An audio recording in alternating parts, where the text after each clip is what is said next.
Hai semua, Assalamualaikum. Kembali bersama saya Nur, konsultan menggendong. Tapi di video kali ini saya nggak akan bahas tentang gendongan ataupun review gendongan. Saya mau bahas atau saya mau sharing ke teman-teman mengenai apa-apa aja yang dibutuhin untuk awal empasi.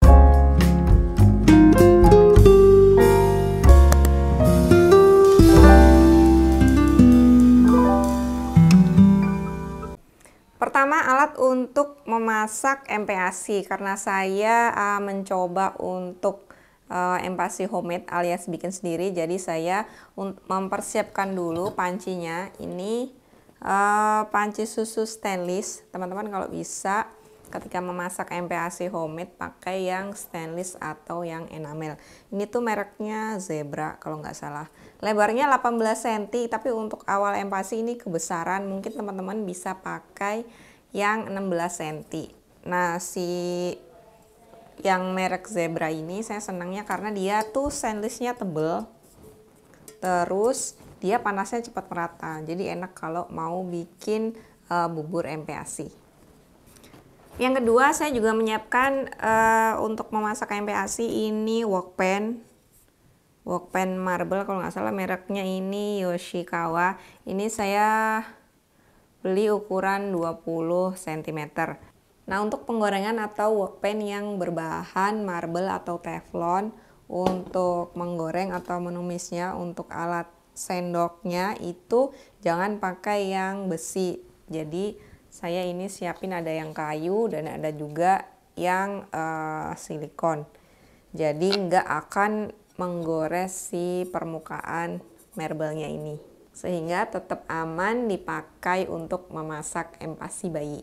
Berikutnya kita juga butuh saringan, karena saya nggak ngeblender buburnya, jadi setelah selesai buburnya saya saring. Jadi saya butuh saringan untuk menghaluskan si bubur bayinya. Dan ini saya beli saringan yang ukurannya 19 cm. Teman-teman kalau misalkan nyaring bubur itu enakan pakai saringan yang besar. Kalau teman-teman pakai saringan yang kecil itu nanti effortnya bakal lebih gede, karena kan nyaring kan begini ya.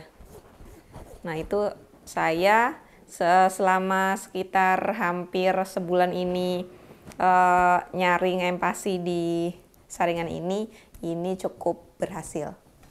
Lalu next, untuk tempat makannya, saya ada mangkok makan dan juga ada tempat nyimpen empasinya, yaitu yang berbahan kaca. Ini saya mangkok makannya ada dua, satu dari Mugu dan satu dari Oxotot. Kalau yang dari Mugu ini kan dua-duanya klaimnya bisa nempel, jadi nggak goyang-goyang ya, atau nggak gampang lepas. Nah, kalau yang Mugu ini setelah beberapa kali saya pakai itu jadi kayak apa ya, kurang nempel gitu. Kalau yang si Oxotot ini dia lebih nempel dan nggak gampang lepas. Tapi ya memang harganya juga berbeda. Nanti untuk harga masing-masing atau link pembelian masing-masing akan saya sertakan di description box. Mangkok makan ini biasanya kalau bisa buat makan atau bisa buat makanan selingan, karena Gumi itu masih makan biasa itu 2 kali dan selingan 1 kali. Selingannya itu bisa kudapan, buah, mix buah, misalkan kayak misalkan kayak pepaya pisang, alpukat pisang atau alpukat pepaya, atau kudapan yang saya kukus kayak misalkan pisang barongko, atau labu yang dibikin kayak pisang barongko. Jadi labu dicampur sama santan dicampur sama telur. Nah, kayak gitu setelah dikukus di wadah kaca seperti ini, biasanya saya pindahin ke mangkok untuk kudapan dia atau makanan cemilannya dia. Dan di sini saya juga ada wadah kaca untuk menyimpan MPAC-nya. Yang ini itu dari Ciki Glass. Jadi ini bentuknya kayak gini. Ada apa namanya, tutupnya juga kedap. Ini kalau nggak salah maksimalnya ini 150 ml yang Ciki. Dan saya punya juga yang dari Oxotot, ini yang ada traynya atau ada nampaknya, isinya 4. Dan ini tuh kelebihannya dia udah ada milianya. Jadi kalau 6-9 bulan itu kan 2-3 sendok makan atau sampai 125 ml. Jadi ini takarannya enak. Ini emang buat usia 6-9 bulan. Kenapa wadah kaca? Karena wadah kaca ini kalau mau buat ngangetin makanan atau mau buat ngukus itu enak, karena saya nggak punya microwave. Jadi untuk ngangetin makanan biasanya saya kukus dulu. Karena saya masak kan pagi sekali, terus dibagi 2 untuk pagi dan sore. Nah, yang akan dibuat sore itu saya simpen di wadah kaca seperti ini. Nah, kalau si Oxotot ini rasanya sedikit lebih tebal dari yang Ciki. Jadi teman-teman tinggal sesuaikan aja mau beli wadah kaca yang mana. Nah, selanjutnya untuk sendok, saya di sini udah coba 3 sendok MPAC. Yang ini dari Pigeon, ini udah lama banget saya punya. Yang ini mirip sama Mugu, ini silikon, ada sensor panasnya juga. Jadi kalau panas dia si sendoknya ini bakal berubah warna. Dan ini ada dari Oxotot. Dia ini bisa dibeli satu paket isi 2 atau bisa dibeli yang traveling. Kalau yang traveling teman-teman bakal dapat sama wadahnya seperti ini. Nah, sekarang yang sering saya pakai itu yang Mugu ini. Karena kenapa? Saya ngerasanya dia nih sendoknya ergonomis ya. Jadi pas kita nyendokin ke bayi itu masukin ke langit-langit bayi itu lebih gampang dibanding kedua sendok yang ini. Tapi beda orang bisa beda preferensi, teman-teman. Coba-coba aja sendok mana yang paling cocok buat bayinya teman-teman.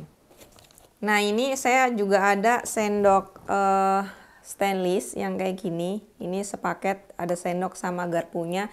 Ini nanti saya mau pakai untuk bayi ketika mereka udah bisa pegang sendok sendiri, supaya bisa belajar untuk makan sendiri. Di sini tuh rekomendasinya adalah 12 bulan ke atas. Jadi untuk usia 1 tahun biasanya anak megangnya udah bagus, itu bisa kita latih untuk dia bisa makan sendiri. Berikutnya adalah untuk minum air putih. Saya ada ini training cup dari Richel, terus ada Doidi cup juga, dan ada straw cup dari Oxotot. Nah, untuk sekarang Gumi masih pakai yang ini. Ini tuh enaknya ketika anaknya masih belajar nyedot, di sini ada push. Jadi kita bisa tekan gitu. Ketika ditekan, ini airnya bakalan naik ke atas. Nah, kalau si Oxotot ini, dia ini ketika disedot seperti ini baru kebuka. Nah, di sini teman-teman bisa lihat nggak? Ini tuh ketutup. Ketika ditekan gini, baru dia bisa kebuka. Yang terakhir Doidi cup. Doidi cup ini saya punya udah dari 2012 untuk belajar minum dari gelas kayak gitu. Dan sekarang Gumi belum saya coba pakai ini karena masih fokus untuk nyedot, dan nyedotnya pun ditarik sedot udah bisa, cuman masih belum setengah masuk ke perut, setengahnya lagi masih ditumpang. Jadi masih belajar pakai ini dan lanjut ke ini. Setelah itu mungkin akan lanjut ke Doidi cup ini. Saya nggak tahu sekarang itu masih ada atau enggak Doidi cup ini, karena ini tuh udah lama banget saya punya. Teman-teman tinggal sesuaikan aja gelas training cupnya yang mana. Tapi kalau paling enak sih mungkin untuk sekarang adalah belajar nyedot dulu. Si training Capricel ini bisa dipakai dari 6 bulan plus. Lalu Oxotot Straw Cup ini bisa dipakai dari 8 bulan ke atas. Dan Doi di Cup ini juga bisa dimulai dari 6 bulan ke atas untuk melatih anak minum. Nah, terakhir ini ada juga slabber atau bib. Yang ini slabber silikon. Yang ini juga silikon tapi ini ada kayak model bajunya gitu. Jadi kayak gini. Nah, kayak gini. Modelnya bisa buat misalkan lagi bikin apa? Cat-cat kayak gitu. Lagi eksplorasi ini juga bisa dipakai. Nah, tapi Gumi itu di awal-awal MPASI mungkin sekitar hari kedua atau ketiga ketika dipakein bib atau slabber ini dia selalu nangis. Jadi pas sesi makan saya selalu nggak kasih slabber lagi karena beberapa kali saya pakai slabber belum makan baru dipakein dia udah nangis. Akhirnya saya cuman pakein kaos dalam aja. Nah, ini yang dari Oxotot ini namanya roll up bib with sleeves. Jadi ada kayak model bajunya juga dan ada slabbernya juga. Dan ini tuh bisa dicopot. Nah, kayak gini. Mungkin misalkan lagi mau bikin apa, lagi explore sama bayi, ini bisa dipakai ininya aja. Dan ini kayaknya anti air ya. Belakangnya juga bentukannya ada kreketannya atau ada velcro-nya kayak gini. Oke, sekian video kali ini. Sampai jumpa di video lainnya. Wassalamualaikum warahmatullahi wabarakatuh.